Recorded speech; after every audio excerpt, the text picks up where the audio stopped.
Entonces, el día de hoy, buenos días a todos. Vamos a continuar con lo que es el ciclo de las conferencias. El día de hoy vamos a hablar, para terminar de completar con relación a lo que fue el tema anterior que hablamos de deficiencia radial longitudinal, pero era más con relación a lo que era el alargamiento luego de un procedimiento quirúrgico, ya sea por una ulnarización, centralización, el colgajo bilobulado, cualquier otra técnica que se utilice. Y el día de hoy hablemos sobre lo que es la ulnarización en la deficiencia radial longitudinal. Entonces, eh, como objetivo de la charla, conocer cuáles son esos conceptos básicos de este tipo de procedimiento, cuál es la historia del procedimiento y su evolución a nivel de lo que es o sea, cómo evoluciona desde sus inicios, cuáles son las implicaciones del procedimiento, tanto clínicas como sus complicaciones, y cuáles son los resultados, tanto funcionales como estéticos en estos pacientes. Recordar la clasificación de Bain y Cook del 1987, donde te da el tipo de clasificación, y tener en cuenta que mayormente estos pacientes son pacientes quirúrgicos que se les realiza algún tipo de procedimiento, ya sea por lunarización o cualquier otro tipo de tratamiento, en aquellos que tienen un Bain tipo 3 o tipo 4. Entonces,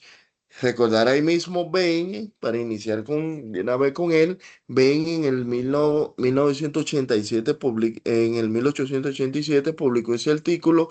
que realmente hablaba sobre cómo era cómo él lo hacía y que el primero que habló con relación a lo que era la centralización en el tratamiento de estos pacientes. Él hacía un doble abordaje, realmente un abordaje anterior en cetaplasia, donde hacía una liberación principalmente de lo que era el cubital anterior y posterior y lo avanzaba más hacia distal y lo pegaba a nivel de lo que era el quinto metacarpiano, a nivel de la base, y hacía una liberación lateral en cuña de lo que era el pliegue cubital y con eso centralizaba la muñeca con relación a lo que era el segundo y el espacio entre el segundo y el tercer dedo. Entonces, ya luego, en el 1985, el primero que habló sobre la ulnarización, sino que no la llamó como ulnarización, sino como radialización, fue Bob Crackon, el cual en ese año, en el 1985, él encontró que en el tratamiento de la mano samba, a los pacientes mediante la centralización del calpo, en lo que era el extremo distal del cúbito, como que no le iba bien a esos pacientes y que había mucho riesgo de lo que era atrapamiento de lo que es la fisis distal.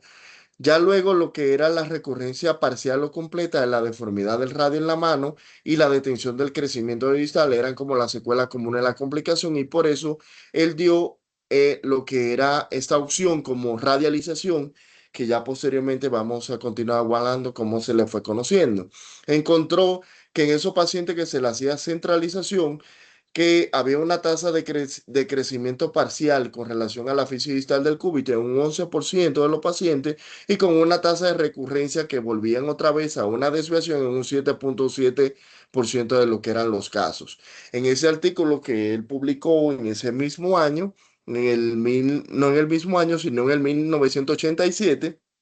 él sí encontró que en estos pacientes, él lo que hacía era un abordaje, el cual era dorsal, un abordaje en ese dorsal, y hacía una transferencia principalmente de lo que era el flexor radial del carpo, tanto el largo como el corto, aunque era mayor el largo, y lo transfería hacia nivel dorsal y hacia cubital.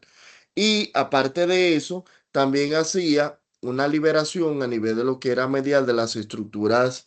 que se encontraban a nivel anterior y radial, lo cual eran tanto los flexores de los dedos y también la alteración de los flexor, el carpio radial. Y transmitía toda la fuerza a lo que era el compartimento cubital y tiraba el calpo por fuera de lo que era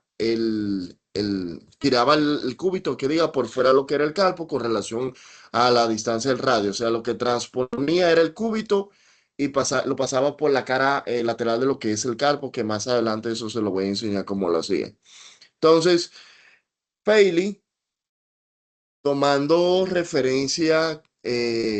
con los procedimientos que vio, con tanto con de Bacon Cramon, y también de Bain, él empezó a utilizar lo que era la ulnarización, sino que no lo llamó como radialización, como lo llamó Bacon Gramo, sino que lo llamó como ulnarización, sino como un desplazamiento de lo que era el calpo por fuera de lo que hacia la ulna. Entonces, son tres procedimientos, lo cual han tenido sus generaciones. Realmente me excuso que el primer artículo realmente no lo encontré, pero ¿qué hacía Paley en el primer artículo? En el primer artículo, él hacía una técnica basada en un conocimiento de Zaire, donde él le colocaba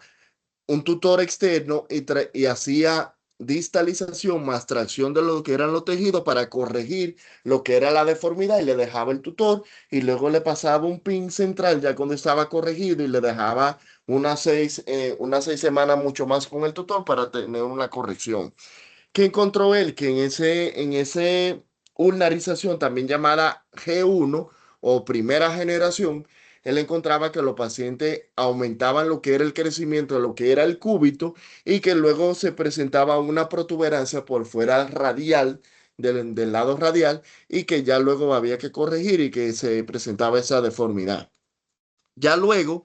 en el 2017, él publica el primer artículo fue en el 99. En el 2017, Taylor cambia la técnica y ya la llama como G2, que es este procedimiento donde él le hacía un acortamiento a lo que era el cúbito y hacía lo que era la ulnarización o también conocida como radialización, descrita por Bach Hammond, y que en este caso él no transfería el flexor radial largo, el flexor radial del carpo, sino que transfería lo que era el cubital anterior hacia el lado cubital. Entonces, él encontró en 21 humanos, en 14 pacientes que se sometieron a ulnarización entre 2000 y 2006, con un seguimiento que fue a 46 meses, la edad promedio fue de 6 años,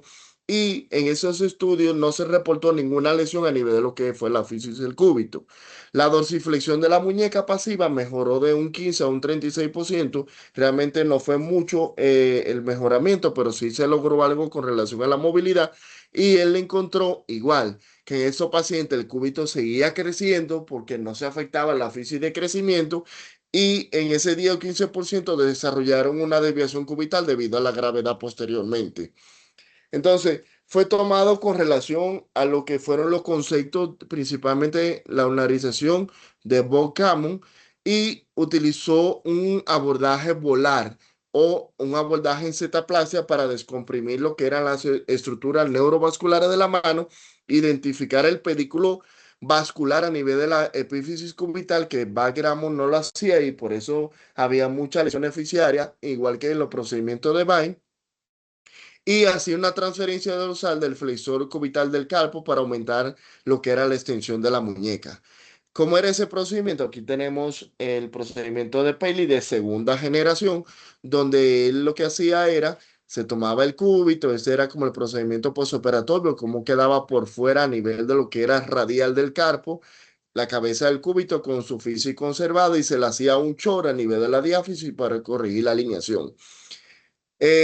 Había una transposición, hacía una transposición incluso del cubital anterior con todo núcleo de crecimiento del pisiforme hacia lo que era el tercer rayo, a la base del tercer dedo a nivel dorsal. La incisión, como era la incisión, o una cetaplasia, como la describe y como hace todos los procedimientos, tanto el de tercera generación, que vamos a hablar posterior, desde nivel radial hacia lo que era la línea del carpo y luego se desviaba hacia el lado cubital con relación a la línea del pliegue del carpo y luego hacia distal con relación a lo que era al quinto metacarpiano en ese caso.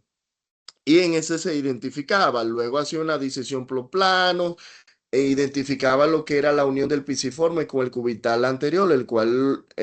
realmente lo disecaba completo con todo y cartílago del pisiforme, identificaba las estructuras vasculares con relación a lo que era la arteria cubital, el nervio mediano también le hacía una liberación tanto proximal como distal. Ya posteriormente, él se iba a nivel cubital y lo transponía, o sea, no estoy hablando todo el procedimiento porque realmente es muy largo, pero en el artículo habla el paso a paso de cómo lo hacía. hacía una transposición de lo que era el cúbito hacia el lado radial, tratando de preservar a nivel volar todo lo que eran los ligamentos volares que unían el cúbito con el carpo y teniendo mucho cuidado a ese nivel volar de no lesionarlo, ya que por ahí se encuentra toda la que es la circulación de lo que es la epífisis distal del cúbito, tratando de conservarla. Entonces se hacía el acortamiento y luego del acortamiento él verificaba cómo le quedaba la alineación y luego la fijaba. La fijaba con una plaquita a nivel diaficiario y se le colocaban unos pines que iban a través de la epífisis y a través de lo que es la metáfisis del cúbito. Y ya luego hacía la transposición de lo que era el cubital anterior con todo núcleo de osificación a lo que era la base del cuarto metacarpiano. Esto es un resultado de un postquirúrgico del mismo artículo de Paley de la segunda generación de ulnarización, donde podemos ver esa deficiencia radial, ya sea en ese caso una Bainkum tipo 3, donde se ve un vestigio de lo que es el radio proximal y la desviación hacia nivel radial de la deformidad por la ausencia del mismo. Aquí él le hizo el procedimiento donde hizo la transposición hacia por fuera del carpo, por eso le llamo ulnarización, sino el movimiento del carpo hacia la ulna. Todo lo contrario con relación a lo que dijo Bach Ramos, sino que hacía una radialización porque lo que movía era el carpo hacia lo que era el cúbito hacia el lado radial, que ya luego Peli lo modificó y le puso ulnarización y estos son los resultados. En el 2019, 2 años después de empezar esta técnica, de publicar esta técnica, Peli otra vez modificó lo que era el procedimiento, donde él lo que hacía era que hacía un complemento tanto de la técnica de Bacramond con lo que era la técnica de centralización de Bain, donde él lo que hacía era liberar los ligamentos escafolunares y articular el escafoide en su sección distal para desplazarlo y crear un espacio donde poder meter la cabeza del cúbito. Entonces, entre el 2019 y 2021 hubieron 22 manos ambas radiales, 17 pacientes, 12 manos que eran derechas, 10 que eran izquierdas y 12 fueron unilaterales y 5 bilaterales, con un seguimiento de 16 meses en la media, donde él encontró una mejoría en la dorsiflexión pasiva de lo que era la muñeca, igual de 1,15 a 36 grados, o sea que no mejoraba mucho, sino se mantenía igual. Entonces, ¿cómo era esa técnica? Igual el mismo abordaje, identifica igual lo que era el pisiforme, libera lo que es el nervio ulnar y la rama dorsal de lo que es el nervio ulnar, identifica el flexor el cubital anterior, hace su disección a nivel de lo que es el cartílago del pisiforme y se libera totalmente hacia proximal, teniendo mucho cuidado con la vascularidad proximal de lo que es este músculo para que no se llegue a necrosar. Identifica ya posteriormente lo que es el tendón el flexor carpio radial, el cual hace una liberación de él y también identifica lo que es el cubital anterior, el extensor cubital ulnar, o sea, el cubital posterior y hace una liberación también de lo que es este músculo. Luego, identifica un espacio entre lo que era el cuadrado en la ulna y el pisiforme y por ahí entra una tijera, hace una liberación medial de lo que es ese espacio articular de la articulación y libera también lo que es el extensor dígito mínimo, ya que él dice que dentro de este abordaje, como es un tendón muy fino, tiende mucho a lo que es lesionarse y hace una liberación de lo que es de este. Entonces, ya luego que él tiene ese espacio entre a nivel de lo que es el carpo, pues identifica ambos huesos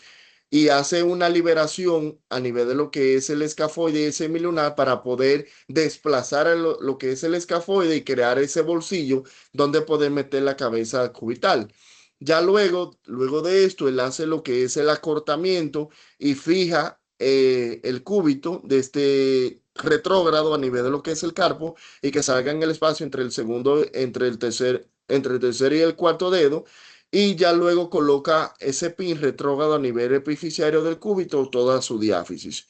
Y hace una fijación ya luego con la placa y lo mete dentro de lo que es ese bolsillo y le coloca los dos pines mencionados anteriormente. Entonces, en el 2020 se publicó también ese estudio, un estudio prospectivo ciego, publicado con pacientes recolectados entre mayo del 2010 al 2012, con un nivel de evidencia tipo 1 publicado en la India. Aquí encontraron 14 pacientes, realmente no una casuística muy grande, con 17 extremidades que presentaron una vein cub, tipo 3 y tipo 4, con 17 extremidades, donde ellos encontraron que la angulación tanto de la mano y el antebrazo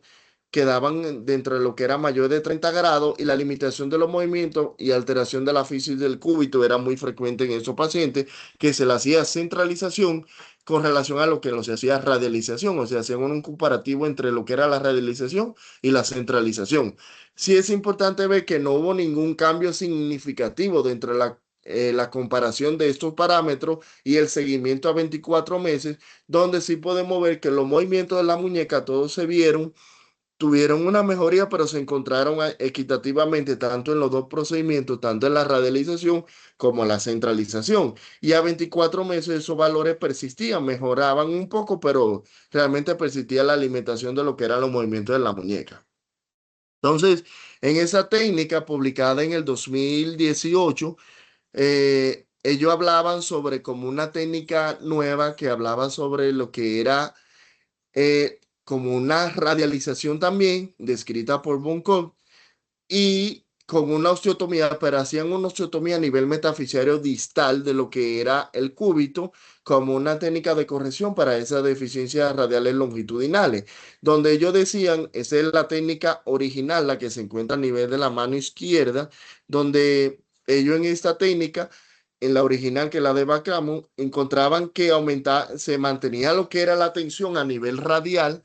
de lo que eran las estructuras de tejido blando, se mandaba o se trasladaba el cúbito por fuera de lo que era el calpo, igual como radialización, y que se mantenía la tensión, o la tensión era corta con relación a lo que eran los músculos que él transfería, que era el flexor radial del carpo, y que eso aumentaba lo que era la presión a nivel de lo que era la epífisis de la cabeza cubital. Ya en ese caso, ellos lo que hacen es realmente la misma técnica, solamente que hacen un acortamiento a nivel del cúbito, hacen la misma técnica como la describe Van Gogh, o sea, con la transferencia del flexor carpio radial, hacen la liberación del componente medial o se relaja con el acortamiento y equilibran las fuerzas, solamente que la traslación que se hace no genera ninguna presión al nivel de lo que era la epífisis del radio cubital. Pero ellos encontraron aún así que en ese estudio no encontraron ninguna lisis a nivel de lo que era la física de crecimiento del cúbito, y que realmente encontraron una buena expectativa, pero una modificación realmente de lo que es la técnica de Van Cook, con relación solamente que hacen una osteotomía distal, ya que Peli la hace a nivel metafisario proximal. Entonces, ese es un caso presentado, imágenes gracias del doctor Sarasa, donde encontramos ese niño con una deficiencia radial, incluso no cabe dentro de la clasificación de Bain Cook de 1987, donde habla los tipos de cada clasificación, realmente no cabe. En este caso, el profe lo que hizo fue un abordaje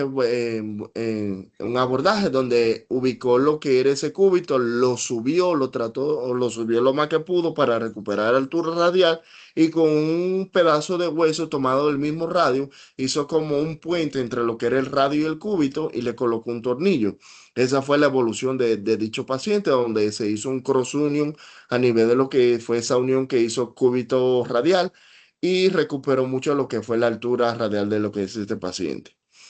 Ya ese otro paciente también del profe Sarasa, donde se ve una deficiencia radial tipo 4 por la clasificación de Bain, donde en ese caso se utilizó como hablamos anteriormente, en este caso diría que fue una técnica tipo 1 de la generación de la vulnerización de Paley, donde se hizo una distracción de los tejidos y se llevó ese cúbito con relación a la centralización,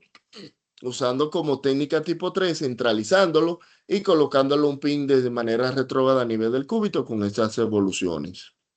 Este otro paciente, igual del profe Sarasa, el cual igual una BENCOP tipo 4 con una deficiencia radial completa, con una desviación, se utilizó el método de distracción por medio del tutor externo, y esto fue transquirúrgico como el paciente, aquí no se ve el video, déjame, aquí. Aquí, como se puede ver transquirúrgico, cómo se hace la movilidad y tracción de tejido con relación a lo que es el tutor y cómo se ve la corrección ya progresiva de lo que es la deformidad con esos resultados posquirúrgicos del paciente y la movilidad posoperatoria. Ese otro paciente es un paciente del doctor Galván, donde se hizo la técnica del abordaje volar de Paley con una zetaplastia, el cual se hizo como lo describe el doctor Paley, le hizo un abordaje, se identifica como lo mencionamos anteriormente, y con estos resultados postoperatorios inmediatos ya en el transquirúrgico con relación a lo que era la técnica y con esos resultados postquirúrgicos con el paciente, donde en ese momento aquí vemos la movilidad tanto de la muñeca como de la extremidad y los movimientos.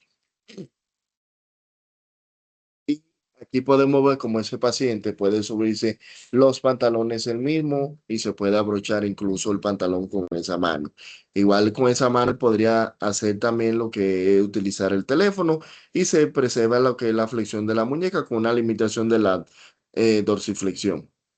Entonces, como conclusiones, saber que cuando se habla de radialización, hace referencia también a lo que es la ulnarización. Es un procedimiento que mejora mucho la apariencia dentro de lo que es la extremidad, pero con unos reportes con relación a lo que son los movimientos de lo que son la muñeca, tiene como complicaciones, se puede visualizar lo que es el arresto oficiario a nivel cubital, dependiendo del cuál sea la experiencia del cirujano, ya que debe tener una curva de aprendizaje y una buena experiencia para realizar este tipo de procedimiento y valorar siempre cuáles son los objetivos que desean los familiares y el paciente en el caso de que tenga autonomía de poder decidir sobre el procedimiento quirúrgico. Entonces, aquí para la charla. Gracias, Fer.